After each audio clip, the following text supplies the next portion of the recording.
स्वागत आप सभी का हमारे खास कार्यक्रम महाज्योतिष में। तो भविष्यवाणियां भविष्य में छिपा वो सच होती है जो अपने होने का सबूत बहुत पहले ही दे देती है। इसे समझने और जानने की उत्सुकता हम सबको होती है लेकिन इस सब में ये सब हमारे बस की बात नहीं है। इसलिए हम लेकर आए हैं अपना खास कार्यक्रम भविष्यवाणियों का कार्यक्रम महाज्योतिष, जहां विश्व विख्यात भविष्य वक्ता पंडित राजकुमार शर्मा जी हमें बताएंगे, तमाम भविष्य को लेकर बातचीत करेंगे। तो अगले आधे घंटे में आज फिर होगा खुलासा राजनीति, अर्थनीति, इसके अलावा खेल और बाजार के उतार चढ़ाव और सेंसेक्स से जुड़ी कुछ खास अहम जानकारियां। तो शुरुआत करेंगे अपने खास कार्यक्रम की।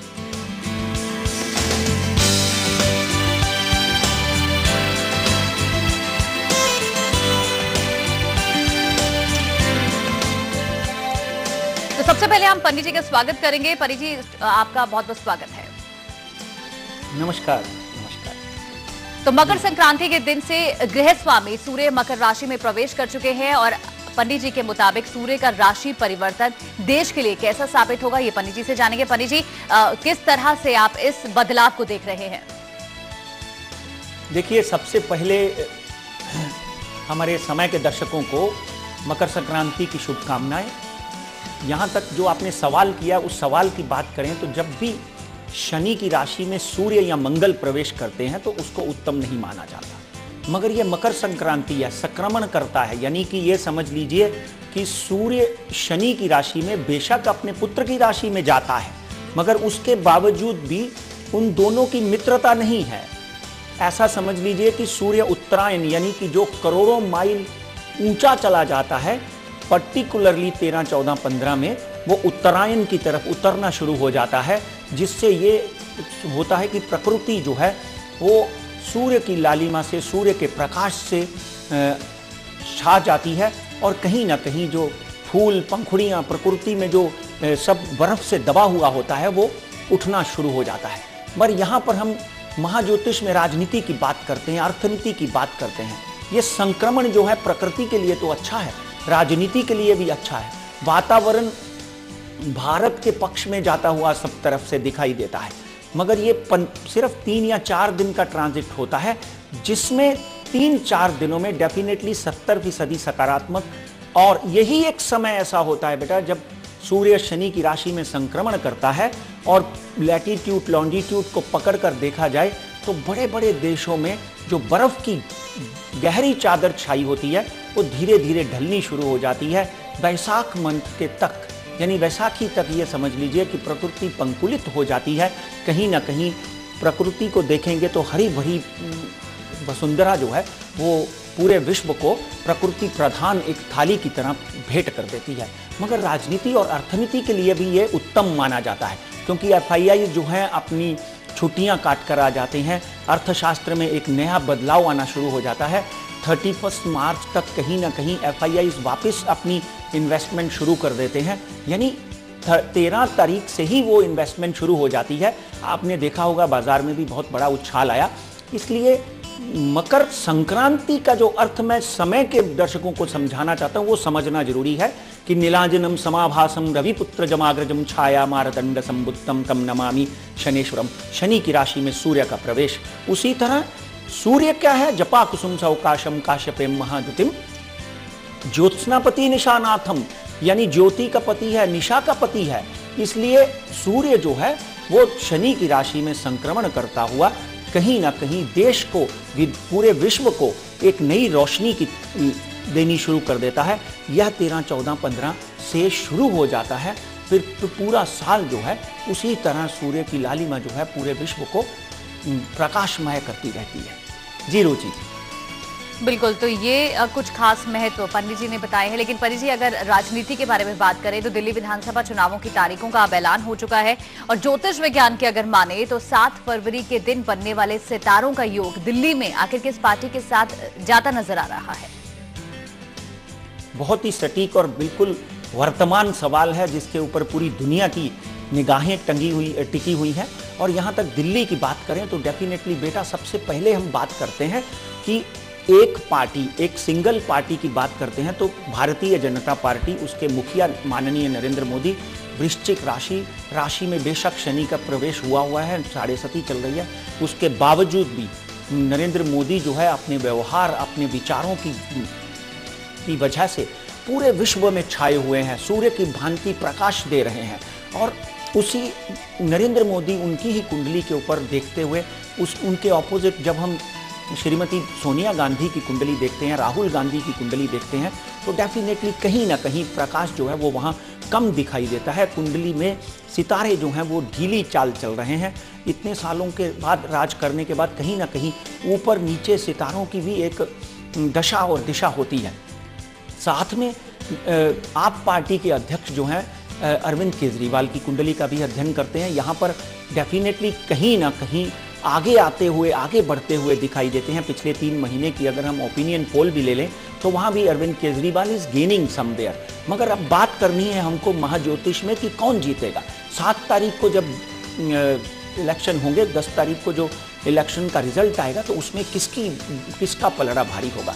सबसे पहले बात कर लेते हैं अरविंद केजरीवाल की। 16/8/1968 हिसार में उनका जन्म हुआ है।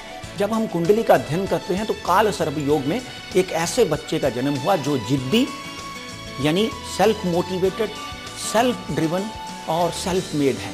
अपने आप को सक्षम करने वाला, किसी की बात ना मानने वाला, अपनी ही बात को दुनिया के ऊपर थोपने वाला, ये उनकी कुंडली का विश्लेषण माना जाता है। और किसी भी चुनौती को पूरा करके उसके ऊपर पहुंचने वाली ग्रह दशा है। मगर कहते हैं कि ग्रह दशा अपनी चाल चलती है, नियति को कोई नहीं टाल सकता। आप ये देखिए कि अरविंद केजरीवाल की कुंडली में चौथे घर में 5 ग्रह बैठे हुए हैं। वहां पर सूर्य स्वग्रही डेफिनेटली उनको बल देता है।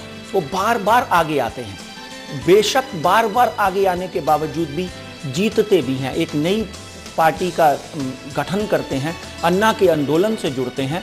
इन सब चीज़ों का जब हम विश्लेषण करते हैं तो फिर एक नई पार्टी के गठन में 2-3 साल में ही वो विश्व विख्यात हो जाते हैं, राजनीति में एक अपना परचम लहराने लग जाते हैं। मगर वहाँ पे एक बहुत बड़ा फेल्योर भी सामने आता है। लोकसभा के इलेक्शन में उन्होंने देखा सिर्फ 4 सीटें उनको मिली और विधानसभा में उन्होंने चीफ मिनिस्टर की पदवी अपने हाथ में थाली में ली हुई छोड़ दी। तो कहीं ना कहीं ग्रह दशा ने अपना निर्माण किया और उनको वो राजभंग योग जो था उसके थ्रू जाना पड़ा। अब हम बात करते हैं इन 5 ग्रहों की जो चौथे घर में बैठे हुए हैं। बेटा बहुत ही महत्वपूर्ण बात है, दर्शकों के लिए भी, आम आदमी के लिए भी समझने की बात है। वृषभ लगन चौथे घर में बैठे हुए सूर्य स्वग्रही बेशक कुछ किसी भी हद तक पहुंचा देंगे, मगर वहां पर गुरु और बुध जो है वो विश्व योग का निर्माण करते हैं। ज्योतिष शास्त्र में सिंपल भाषा में लिखा हुआ है कि गुरु और बुध एक दूसरे के बहुत ही बड़े शत्रु हैं। जब भी व्यक्ति 14वीं सीढ़ी पर यानी एक सीढ़ियों तक पहुंचने के बाद में अचानक फिसल जाता है, जैसे फरवरी 2013 में अरविंद केजरीवाल ने अचानक अपनी गद्दी छोड़ दी, तो डेफिनेटली वहां से फिसलते हुए वो नीचे आए और फिर ऊपर चढ़ने का प्रयत्न करता है। मगर गुरु और बुध जो है उसको ऊपर चढ़ा तो देता है, मगर वहां पर कुछ ना कुछ कमियों की वजह से तकलीफ देता है। अब दूसरी कुंडली किरण बेदी की मैंने यहां पर ली है। अगर भारतीय जनता पार्टी उनको चीफ मिनिस्टर का कैंडिडेट घोषित करती है तो डेफिनेटली एक बात तय है कि किरण बेदी की कुंडली में राजयोग प्रारंभ हो चुका है। वृश्चिक राशि में उनकी भी शनि है। वृश्चिक राशि नरेंद्र मोदी की, वृश्चिक राशि जब नरेंद्र मोदी ने पंत प्रधान की शपथ ली उसकी, भारतीय जनता पार्टी की वृश्चिक राशि, और अभी चौथा व्यक्ति किरण बेदी जिसकी वृश्चिक राशि है। इन चारों कुंडलियों का जब हम अध्ययन करते हैं तो कहीं ना कहीं किरण बेदी जो है वो कहीं से भी खड़ी होती है, वहां से नंबर 1 तो जीतती हुई नजर आती है। इसलिए किरण बेदी की कुंडली का और उसके साथ में सतीश उपाध्याय जो इस वक्त भारतीय जनता पार्टी दिल्ली संगठन के अध्यक्ष हैं, उनकी कुंडली का अध्ययन करते हैं। 6 मार्च 1962 उनकी कुंडली में केतु की महादशा चलती है। कहते हैं राहु और केतु जब कुंडली से निकलते हैं तो कहीं ना कहीं राजयोग का आरंभ होता है। डेफिनेटली उनकी अध्यक्षता में भारतीय जनता पार्टी बहुत अच्छी परफॉर्मेंस करेगी। मगर हमको मुद्दे की बात करनी है। इन सब कुंडलियों का जब हम अध्ययन करते हैं, चाहे अरविंद केजरीवाल हो, नरेंद्र मोदी हो, भारतीय जनता पार्टी के अध्यक्ष सतीश उपाध्याय हो, अमित शाह राष्ट्रीय अध्यक्ष हो, अब किरण बेदी की कुंडली यहाँ पर आकर हम उसका अध्ययन करते हैं तो एक बात समझ के ले लीजिए कि भारतीय जनता पार्टी को 32 से 36 सीटें दिखाई देती हैं। कहीं ना कहीं भारतीय जनता पार्टी प्रथम, पहले भी प्रथम थी, अब भी प्रथम है, मगर स्वीपिंग होते हुए दिखाई नहीं देता। स्वीपिंग विन नहीं। झारखंड में भी आपने देखा लास्ट मोमेंट के ऊपर भारतीय जनता पार्टी को 2 सीटें मिली, तो भारतीय जनता पार्टी कहीं ना कहीं सत्ता में काबिज हो सकी। मगर यहां पर भी ऐसे ही प्रतीत होता है। 7 तारीख का ग्रह गोचर भी देख लिया है हमने, शुक्र बदल गया है, अभी भी गुरु वक्री चल रहा है, अभी भी शनि वक्री चल रहा है। इन सब ग्रहों की जब हम रचना, कंपैटिबिलिटी चार्ट बनाते हैं तो भारतीय जनता पार्टी 32 से 36 सीटें लेने में कामयाब होंगी। और यहां तक आप पार्टी का सवाल है, आप पार्टी 24 सीटों से 26 सीटें लेके, यानी मुझे लगता है कि कहीं ना कहीं 2-3 सीटों का आप पार्टी को नुकसान हो सकता है। मगर चीफ मिनिस्टर रुचि डेफिनेटली मुझे भारतीय जनता पार्टी का दिखाई देता है। और कांग्रेस की बात करें तो वहां पे सोनिया गांधी, राहुल गांधी, किरण वालिया, अरविंद लवली, इन चारों कुंडलियों का जब हम अध्ययन करते हैं तो डेफिनेटली कांग्रेस में भी अजय माकन अब जान फूंकने की का प्रयत्न करेंगे, जिसमें अजय माकन जो है वो डेफिनेटली 7 से 10 सीटों में कामयाब हो सकते हैं। 10 सीटों तक कांग्रेस भी लेकर जा सकती है। इन 70 सीटों में कहीं ना कहीं Congress once again can create a mess in the whole game. इसलिए भारतीय जनता पार्टी को और थोड़ी सी मजबूती से चलना पड़ेगा और थोड़े से अनुशासन के साथ चलना पड़ेगा, क्योंकि पॉसिबल है यहां पर भी हंग पार्लियामेंट हो। फिर हंग पार्लियामेंट हुआ तो आप पार्टी के अध्यक्ष अरविंद केजरीवाल को कांग्रेस वापस सपोर्ट करने में कामयाब हो सकती है। मगर बीजेपी को भी यहां पर बहुमत मुझे मिलता हुआ दिखाई नहीं देता। जी पंडित जी, बाहर से कहीं 2-3 लोग आकर बीजेपी को सपोर्ट कर देते हैं तो बीजेपी सरकार बना सकती है। मगर हम प्रतिशत की बात करें तो 100 में से 70% बीजेपी ही सरकार बनाती हुई। चलिए, तो बीजेपी के सितारे आप बुलंद देख रहे हैं। लेकिन पंडित जी, दिल्ली विधानसभा चुनावों की मतगणना का दिन जो है वो 10 फरवरी है। क्या 10 फरवरी को ग्रह नक्षत्रों का कोई ऐसा विशेष योग बनता आप देख रहे हैं जिसका सीधा असर चुनाव के नतीजों पर पड़ने वाला है? बिल्कुल सही, आपने बहुत ही सुंदर सवाल किया।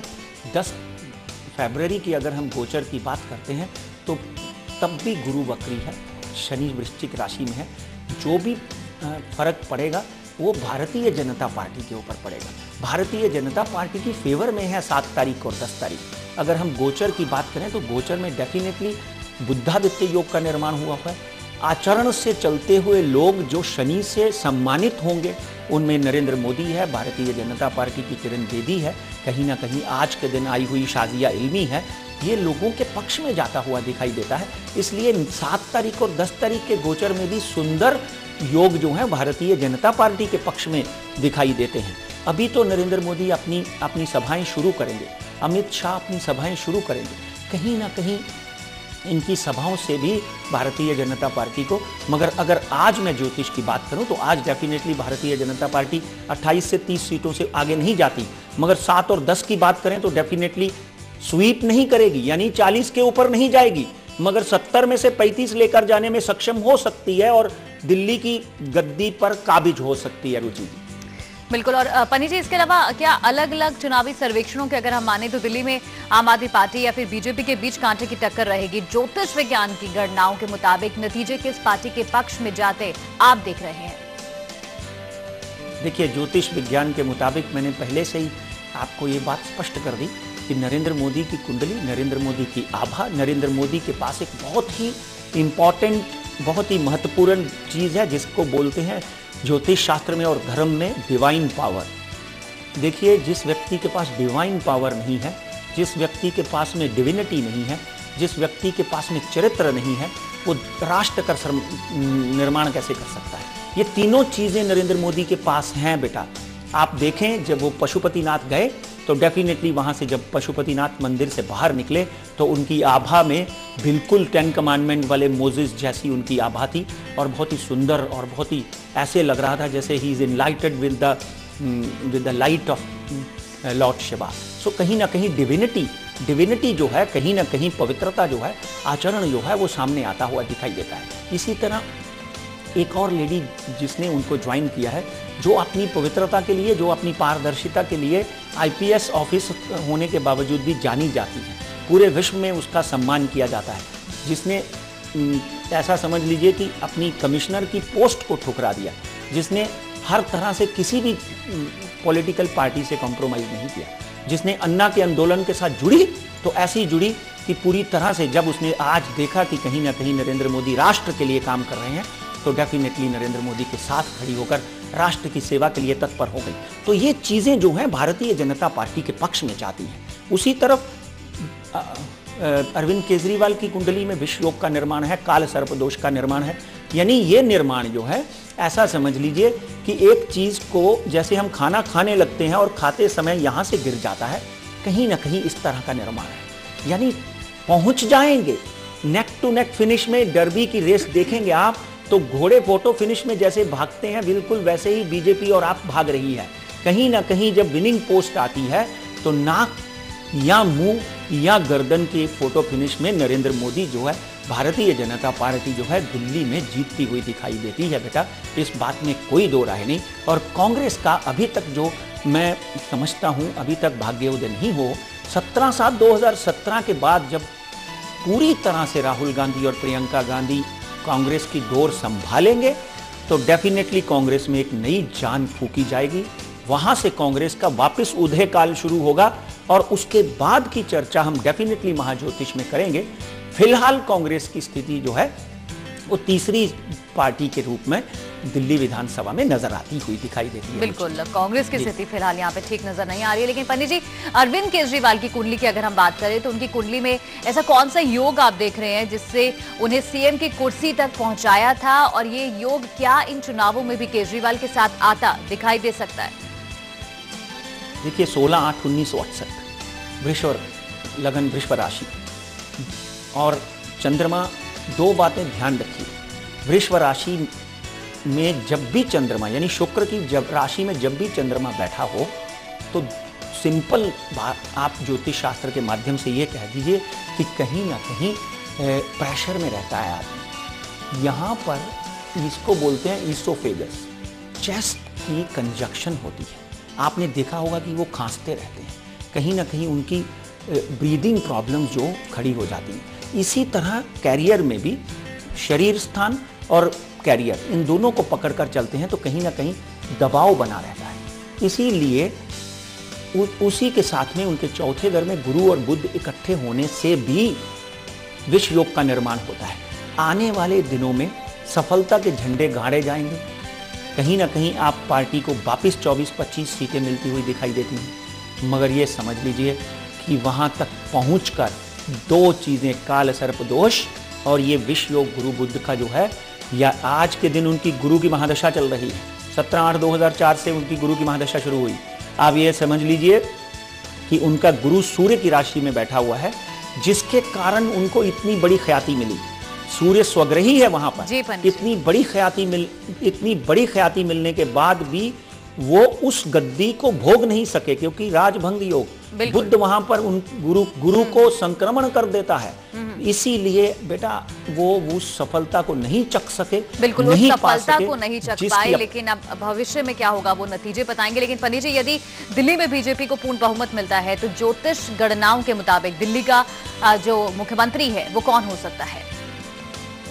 देखिए, मुझे तो डेफिनेटली एक बात तय साफ नजर आती है कि अगले आने वाले दिनों में दिल्ली का मुख्यमंत्री, मेरी सबसे पहली गणना जो है, क्योंकि मैं डॉक्टर हर्षवर्धन की कुंडली का बहुत सालों से अध्ययन करते आया हूँ, एक सक्षम व्यक्ति जो दिल्ली को जानता है, दिल्ली की राजनीति को जानता है, दिल्ली की ज्योग्राफी को जानता है, दिल्ली के लोगों के दिल को जानता है। डेफिनेटली कहीं ना कहीं डॉक्टर हर्षवर्धन जो है, नरेंद्र मोदी उनको ये काम के लिए समर्पित कर देंगे। और अगर मुख्यमंत्री महिलाओं में कोई बनता है तो definitely none other than Kiran Bedi, none other than Kiran Bedi, जिसके पास अनुशासन का तजुर्बा है, जिसके पास शासन का तजुर्बा है, जिसके पास हर तरह पारदर्शिता रखने का तजुर्बा है, जिसके पास आगे बढ़ने के लिए क्षमता है। बिल्कुल पंडित जी, इसलिए मेरे कैंडिडेट दो बिल्कुल किरण बेदी देख रहे हैं और ये कहा जा रहा है कि हो सकता है कि मौका एक बार फिर से डॉक्टर हर्षवर्धन को मिले बीजेपी की तरफ से। फिलहाल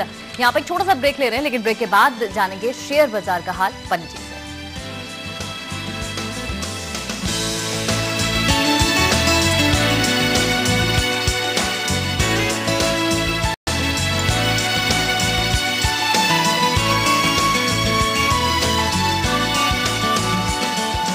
स्वागत है आपका ब्रेक के बाद। तो पंडित जी से हम जानेंगे इस सप्ताह कैसा रहने वाला है शेयर बाजार। पंडित जी, नेशनल स्टॉक एक्सचेंज और बॉम्बे स्टॉक एक्सचेंज का रुख कैसा रहेगा? सोने की चमक या फिर चांदी की चाल में किस तरह का बदलाव आप देख रहे हैं? देखिए, ग्रह दशा बदल चुकी है। हम डॉक्टर रघुराम राजन की कुंडली का जब हम अध्ययन करते हैं, जो आरबीआई के गवर्नर हैं, और अरुण जेटली की जब हम बात करते हैं, यानी जो इस वक्त फाइनेंस मिनिस्टर हैं, तो बजट आने वाला है। और आपने देखा होगा इसी सप्ताह कहीं ना कहीं रेपो रेट में और बेस रेट में 25 पैसे की कमी हुई और मार्केट ने 700 से 800 पॉइंट का उछाल मारा। भारत की कुंडली का अध्ययन करते हैं तो भारत काल सर्प दोष से मुक्त हो चुका है, जिसको बहुत ही चमकता हुआ सितारा आदरणीय प्रधानमंत्री नरेंद्र मोदी मिले हैं। और उसी के साथ में पारदर्शिता के साथ में पूरा संगठन, राजनाथ सिंह, सुषमा स्वराज और कहीं ना कहीं अरुण जेटली, ये सब लोग बहुत ही सक्षमता से काम कर रहे हैं। मगर कुंडली का अध्ययन करते हुए, बॉम्बे स्टॉक एक्सचेंज की कुंडली का अध्ययन करते हुए, भारत की कुंडली का अध्ययन करते हुए एक बात स्पष्ट नजर आती है कि मार्केट ने 28,000 का आंकड़ा फिर पार कर लिया है। बॉम्बे स्टॉक एक्सचेंज अगले 15 से 20 दिनों में कहीं ना कहीं 29,000 का आंकड़ा भी पार कर सकती है। मगर ऊपर का स्तर फिर मुझे 28,800 नजर आता है। I am bullish on Bombay stock exchange. और नीचे का स्तर जो है वो 27,500 के करीब नजर आता है। मार्केट में एक नया उछाल नजर आता है। कहीं ना कहीं आप अगले 3 महीने की बात करें तो मार्केट 30,000 भी पार कर सकती है, जो हम बात कर रहे थे कि कहीं ना कहीं बजट के पहले हो सकता है। और न्यू NSE यानी नेशनल स्टॉक एक्सचेंज निफ्टी की बात करें तो 8,500 का आंकड़ा वापस पार कर एक नई ऊंचाई छूते हुए मैं 8,700 के करीब निफ्टी को जाते हुए देखता हूं। और आगे आने वाले दिनों में नीचे का स्तर जो है निफ्टी का वापस 8,415 के करीब हो सकता है।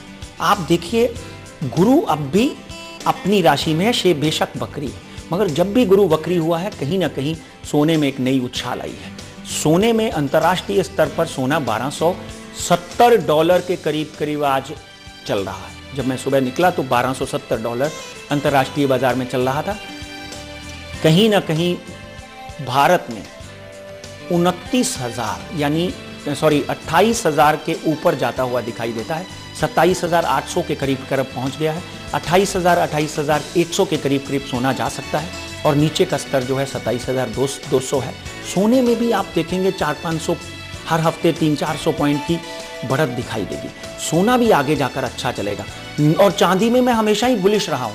मैं अपने दर्शकों से निवेदन करता रहा हूं कि जब भी 36,800 देखो, 35,800 देखो, 36,700 देखो, तो इसमें आप एंटर करके चुपचाप बैठ जाओ।